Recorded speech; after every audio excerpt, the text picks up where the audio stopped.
I've got a bit of a wedding to prepare for, so trying to choose out of these dresses which one to wear. A lot of it depends on the weather, but I was thinking this dress here, it's really quite pretty. If it's a nice hot day, whoops, something's got caught up there. How's that happened? Can't get that undone. The hook's hooked onto it. But anyway, it's a really pretty green dress. And then I was going to wear, oh look, that's got all caught up. Oh no, it's okay now, it's okay, panic over. So there's that, right? And then I was going to wear with this red hat. Nice red hat. Do you think it looks nice? Yeah. Like that. And I've got some red shoes. I love a dress and I like colours and I like a different top. And, you know, it's just great to shop around and collect all these lovely things. I like vintage clothes as well. Got a huge collection of clothes that I like to collect and hats. Got some sparkly things here.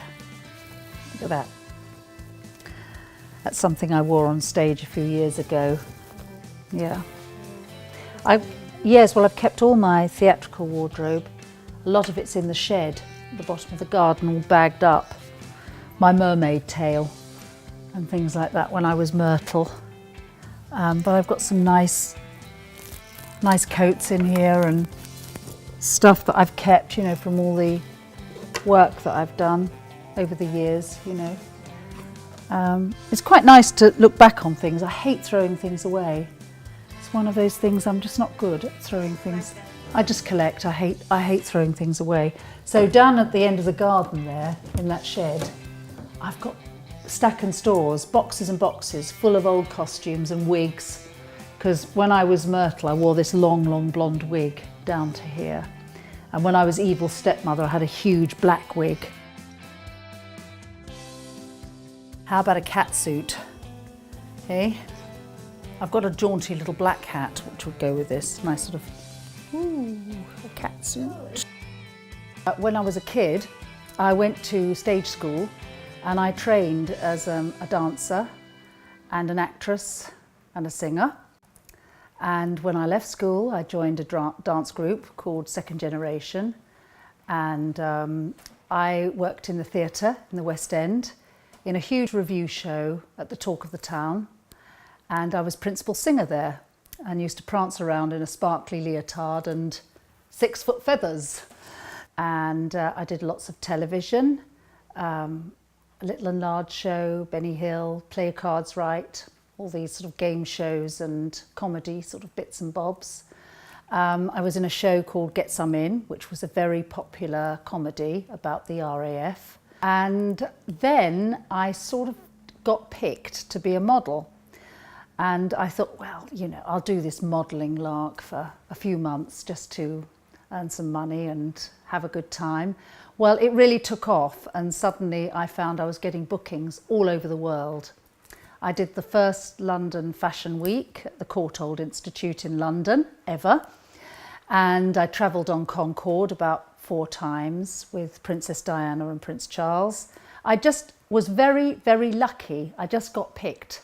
So what started as a little career stopgap of 3 months turned into 10 years. Where did it go? But I just travelled everywhere in the world. It was really difficult to say no to it, and I actually loved it.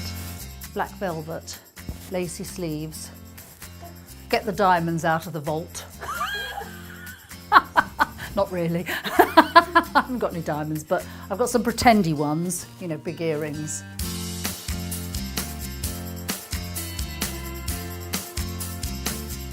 I worked a lot with fashion designer Zandra Rhodes. She took me to India, Paris, Rome, all over the place. I've been in tons of fashion shows, yeah. Big shoulder pads, skinny little bodies, you know. I did London Fashion Week about 6 times. I went to New York about 5 times, Paris a few times, Milan. You know, I did, you know, quite a few fashion shows in the 80s. That was my era. I still love fashion from my fashion modelling days, as you saw earlier. I think it's wonderful. I mean, today I think it's so free because You can wear short or long, or, you know, it's because there's so much choice out there. I think people can really dress how they like, more or less. I love a market because I think you can find things that are not that everybody else has got. You get different things, which is quite nice. I think that, you know, if you've got a friend that you admire, you like to wear what they're wearing. And that's kind of what fashion is like, really, and celebrity is like. I think celebrity culture now is responsible for a lot of fashion disasters, quite honestly. I mean, you see the way some of them dress, and you wouldn't step out to the high street like it with all, you know, half undressed, and, you know, it just doesn't look nice. There's probably only, you know, a handful of customers that can really afford the proper couture's designs, you know, because the dresses can be like £5,000 for a day dress, £5,000, £6,000. There's probably only a handful of royal people and people who have got a lot of money who can afford to buy those things, but then it filters down to the high street. You know, those fabulous designs that the couturiers do filter through into the high street chains, so the design becomes available to everybody eventually. My husband, well, he likes to play golf, so his fashion is sort of polo t-shirts and shorts. He hasn't moved into colourful +4s yet. I'm working on that. Play golf? Yeah. I'm going to play golf, yeah. No, I'm not. I'm going to fly an aeroplane. Fly to where? This converts into an aeroplane later. No, it doesn't. And it's not really a golf club, it's just an illusion. Okay. Have I got toothpaste in my mouth? You have, darling. Oh, you have. Anyway, olive oil. I feel so sorry for men. They're trapped in sort of this jeans and jumper culture, jeans and a t-shirt culture. And then suits, I mean, they're so boring, aren't they? Sort of like regular dark suits, except James Bond, maybe. He looks exceptional in a three-piece with a waistcoat and that. But there are very few dandies about, you know, men that sort of dress for the love of fashion. When I sort of semi-retired from that, I took up painting. I think that goes with loving clothes, really. You sort of, it goes beyond, doesn't it?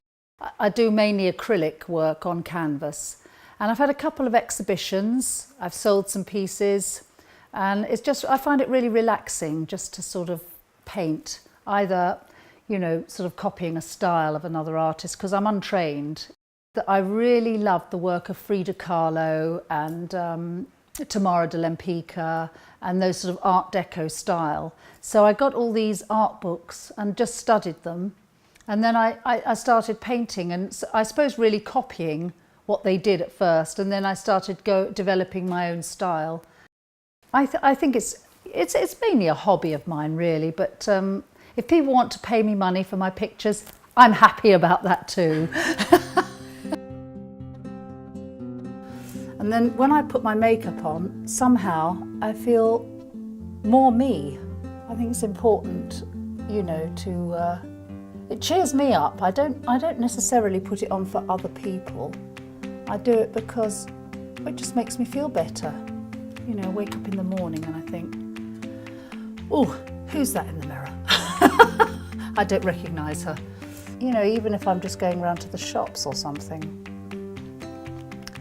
and not even particularly going out for anything, I just feel more comfortable, more confident, more outgoing.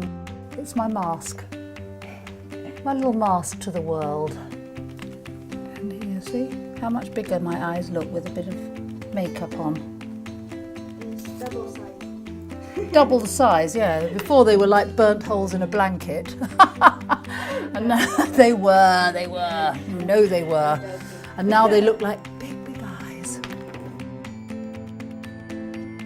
Going to a wedding at the weekend, and I've got a red hat.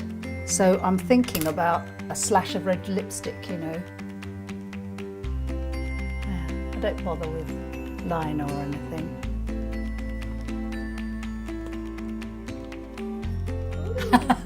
Film star, darling.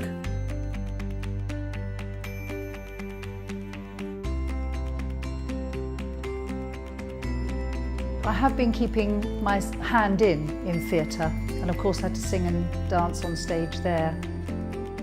Wicked Snow Queen, Wicked Witch, Evil Stepmother. The last one I had actually was a gentler part. I was Myrtle the Mermaid and Mrs. Darling in Peter Pan. I can still sing, yes. What can I sing? What good is sitting alone in your room? Come hear the music play. Life is a cabaret, old chum, so come to the cabaret. Come taste the wine, come hear the band, come blow your horn, start celebrating. Right this way your table's waiting, no use permitting some prophet of doom to wipe every smile away. Life is a cabaret, old chum, only a cabaret, old chum, and I love a cabaret.